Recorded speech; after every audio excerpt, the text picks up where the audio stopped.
Assalamualaikum warahmatullahi wabarakatuh. Selamat malam, eh, Bapak dosen dan rekan-rekan mahasiswa. Yang terhormat, Bapak dosen pengampu mata kuliah Cloud Computing, Bapak Agung Riyadi, Eskom Mkom. Perkenalkan, nama saya Purwanto, NIM 2304 01020098, dari kelas IF 707 program studi informatika. Pada kesempatan kali ini saya akan mempresentasikan hasil ujian akhir semester mengenai konsep-konsep penting dalam cloud computing.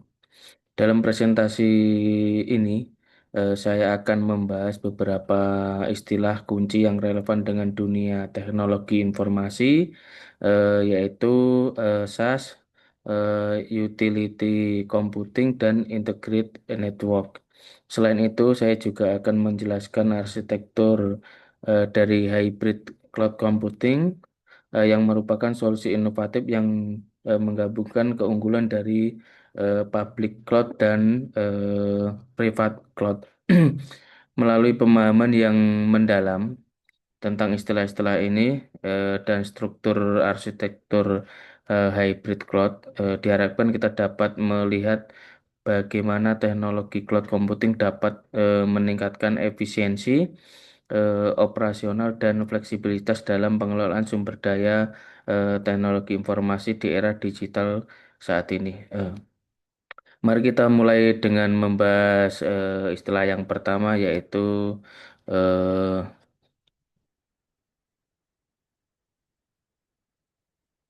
SAS. Eh, jadi definisi daripada SAS ini adalah model distribusi perangkat lunak yang dihosting oleh penyedia layanan dan diakses melalui internet tanpa instalasi lokal.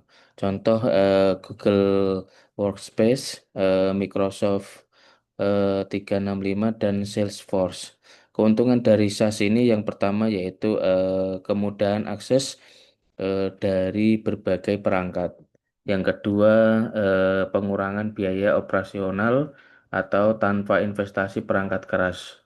Yang ketiga, pembaruan otomatis tanpa intervensi pengguna.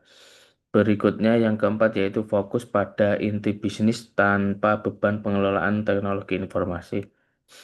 Yang kedua yaitu utility computing. Utility computing ini yaitu model layanan komputasi yang menyediakan sumber daya TI, penyimpanan, pemrosesan, dan bandwidth berdasarkan konsumsi. Keuntungan dari pada utility computing ada beberapa. Yang pertama yaitu pembayaran hanya untuk sumber daya yang digunakan, memberikan fleksibilitas anggaran. Yang kedua yaitu penyesuaian cepat terhadap fluktuasi kebutuhan sumber daya teknologi informasi. Berikutnya yaitu integrasi dengan cloud computing untuk akses fleksibel dan scalable. Yang keempat yaitu meningkatkan efisiensi operasional dan respon terhadap perubahan kebutuhan bisnis. Yang ketiga yaitu integrated network, yaitu sistem jaringan yang mengintegrasikan berbagai layanan aplikasi dan infrastruktur untuk efisiensi komunikasi dan pertukaran data. Yaitu teknologi yang terkait yaitu VoIP, video conferencing, layanan data. Integrated network sendiri ini memiliki beberapa keuntungan. Yang pertama yaitu meningkatkan kolaborasi dan produktivitas antar tim. Yang kedua, penyederhanaan infrastruktur TI dan pengurangan biaya operasional. Yang ketiga, manajemen jaringan yang lebih baik dengan pemantauan kinerja dan pemecahan masalah real time. Untuk keuntungan yang keempat yaitu responsif terhadap perubahan situasi bisnis. Selanjutnya yaitu hybrid cloud computing. Hybrid cloud computing ini model infrastruktur teknologi informasi yang menggabungkan public cloud dan private cloud untuk fleksibilitas optimal dalam pengelolaan sumber daya teknologi informasi. Hybrid cloud computing memiliki beberapa manfaat. Yang pertama yaitu memungkinkan pemindahan data dan aplikasi antara public cloud dan private cloud tergantung kebutuhan bisnis. Yang kedua, menawarkan keseimbangan antara efisiensi biaya dan keamanan data. Yang ketiga, yaitu memudahkan adaptasi teknologi baru dan inovasi tanpa membebani infrastruktur lokal.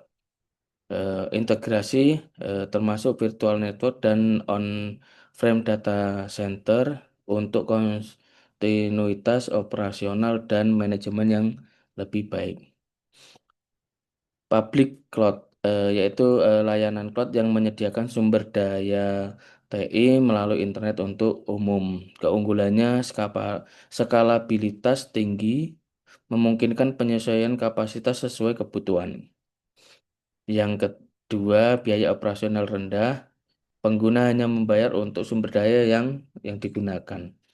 Yang ketiga, cocok untuk beban kerja non-sensitif, memberikan fleksibilitas dan menyederhanakan teh, pengelolaan teknologi informasi. Private cloud yaitu infrastruktur cloud yang dioperasikan eksklusif untuk satu organisasi, memberikan kontrol penuh atas data dan aplikasi. Keunggulannya yaitu ideal bagi organisasi dengan kebutuhan keamanan dan kepatuhan yang ketat, misalnya sektor keuangan dan kesehatan. Yang kedua, memungkinkan penyesuaian infrastruktur dan kebijakan keamanan yang lebih baik. Yang ketiga yaitu keuntungannya meningkatkan performa aplikasi kritis dengan meminimalkan perjalanan data lewat jaringan publik.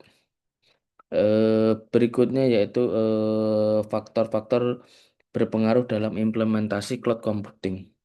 Yang pertama yaitu eh, keamanan. Keamanan data adalah prioritas utama, melibatkan enkripsi, kontrol akses, dan audit keamanan untuk melindungi dari akses tidak sah dan serangan cyber. Yang kedua yaitu biaya. Nah, cloud computing menawarkan mode biaya fleksibel yang dapat mengurangi pengeluaran modal. Diperlukan analisis biaya yang cermat, termasuk biaya langganan operasional dan perpindahan data untuk memastikan penghematan. Yang ketiga, kepatuhan, memenuhi regulasi dan standar industri yang relevan seperti ISO 27001, GDPR, dan HIPAA. Penting untuk mengadopsi cloud computing secara legal dan etis.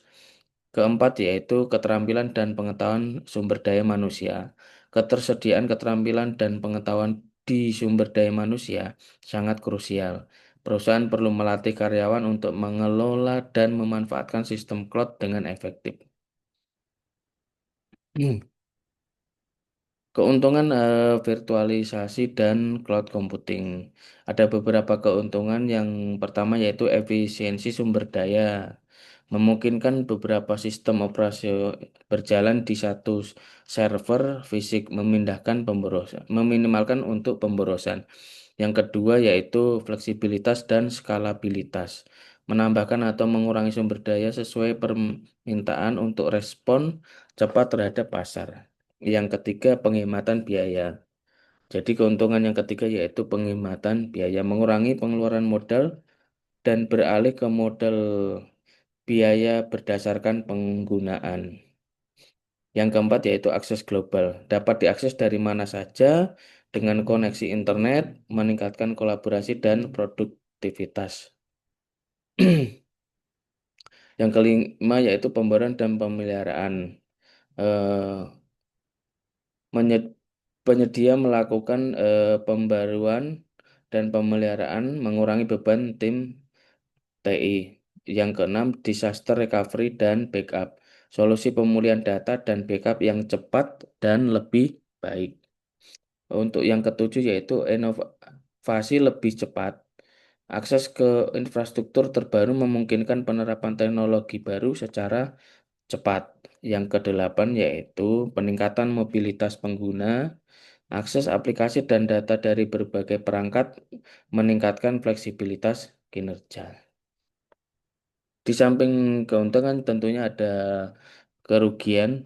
Yang pertama yaitu keamanan dan privasi. Kekhawatiran mengenai privasi data, potensi pelanggaran keamanan terutama untuk data yang sensitif. Yang kedua, ketergantungan pada penyedia. Resiko bisnis jika penyedia mengalami masalah teknis atau kebangkrutan. Untuk yang ketiga yaitu masalah konektivitas. Membutuhkan koneksi internet yang stabil. Gangguan dapat mempengaruhi akses aplikasi dan data. Cukup sekian presentasi hasil ujian eh, akhir semester. Kurang dan lebihnya mohon maaf. Wassalamualaikum warahmatullahi wabarakatuh.